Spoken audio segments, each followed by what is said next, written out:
Go for it. Hi, Grant Gerke. What else? It's the date. It's July. July 8th, Yeah. 2016. Perfect. All right. Hi, Grant. Hi, Britta. Could you tell me a little bit about how you came to be involved with the Newburgh Rotary Club and heard about the organization? Sure. My dad is a Rotarian, and he's been a Rotarian for about 53 years. And at one time, he was president of the Newburgh Club. So as a kid growing up in town, I would often go with him to Rotary lunch meetings and that sort of thing. I remember back even when it was at Bowman's restaurant in the basement, when it was out at Riverwood, and then forever at here at George Fox in the cap and gown room. So I think it was about 1998, maybe 97, when I was approached by Kenny Austin as they were putting together a new early bird morning club for the Rotary. So kind of a small group that was being guided by the Noon Club to set up a separate morning club. So I was a charter member of the morning club, and after a few years of being in the morning club, I also worked for ADEC. And so in the morning club, we had Ken Austin, Kenny Austin, myself, Scott Parrish, all members of the morning club. We had a gentleman from ADEC in the Noon Club, Pat Ridenauer, and when Pat retired from ADEC, he retired a couple things, not only from ADEC, but running the Rotodent program, and that left the Noon Club without anybody from ADEC in representation. So Ken Austin came to me one day and said, "Congratulations, you're the newest member of the Newburgh Noon Rotary Club." And I said, "Yes, sir." So I switched membership over from the morning club to the Noon Club, which is a good fit for me, the Noon Club. I really like the Noon Club. And then in 2006, I left the Noon Club. We moved to Minnesota for 4 winters, came back in 2010, and jumped right back into the Noon Club. Nice, great. So what about your year as president? Could you just give me some of the highlights of that year? Probably the biggest highlight was it was our 75th anniversary as a Rotary Club. And the nice thing about that is that when my dad served as president for the Newburgh Club, for the Noon Club, it was the club's 50th anniversary. So it was kind of nice to be able to have a milestone anniversary for the club like that while we were both served our year as president. So that was a big milestone for us.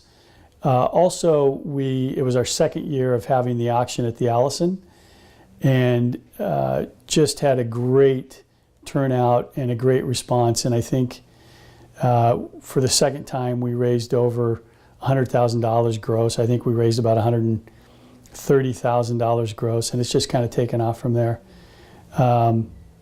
So the things for me that stick out were the 75th anniversary of the club, how well the auction was doing, how well Rotodent was doing for the club. I think we gave a check of about $100,000 to the club for Rotodent. And then I got to go to the International Convention in New Orleans and got to hang out a lot with our district governor at the time, Mike Caruso, who was a member of our club. So all of those things were the things that really made it a great year of service for me. Great, great. What about some of the other projects you guys did during that year or just throughout your time with the club? Do you have any favorites or any outstanding memories?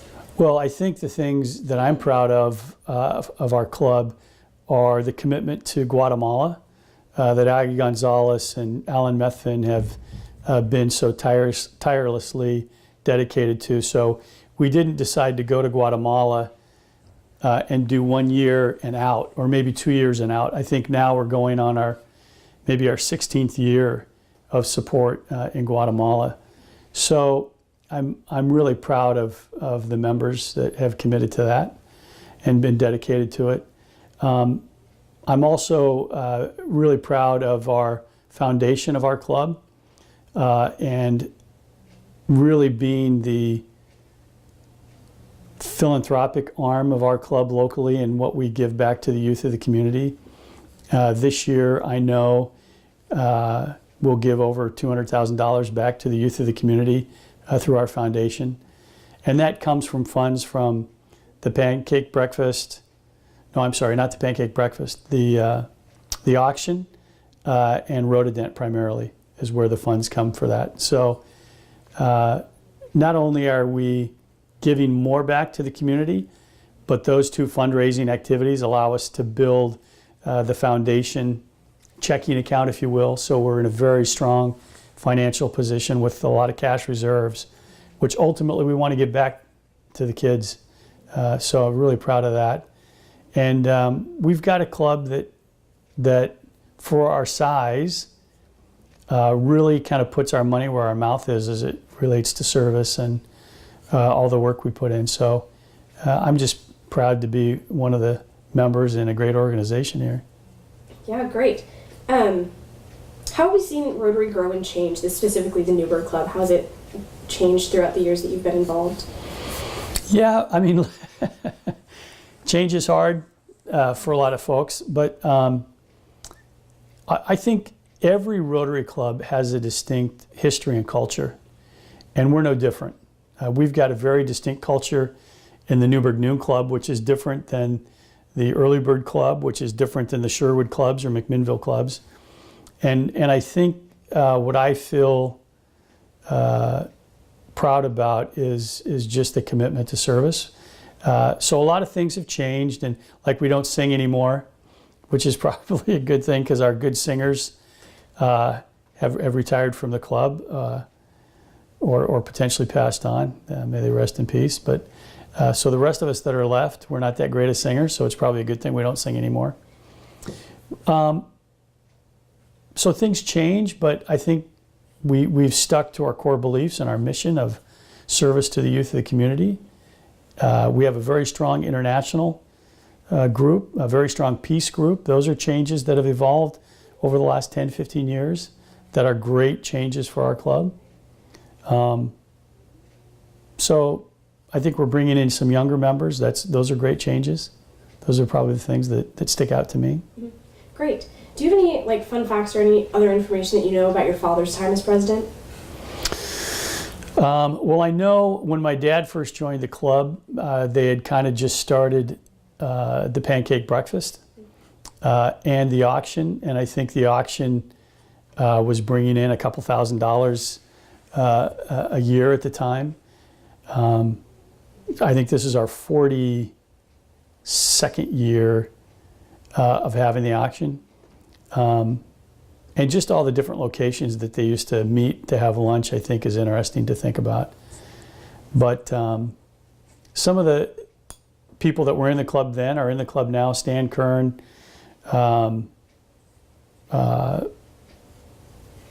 Stan's probably the oldest serving member that we have right now that's still from there. But good connections from generations to generation. Yeah, that's great. How else would you say that the club has impacted you or had an influence in your life? It's had a big influence for me, primarily as an outlet to give back to the community. I grew up in this community. I was a kid here. I went to high school here, college here. So for me, probably the most important thing is to channel an outlet for service back. Great. Do you have any advice for future Rotarians?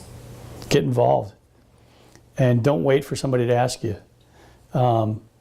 There is so much going on in our club that there's something for everybody. No matter what you want to do or how you want to define your service, there are a lot of opportunities for members.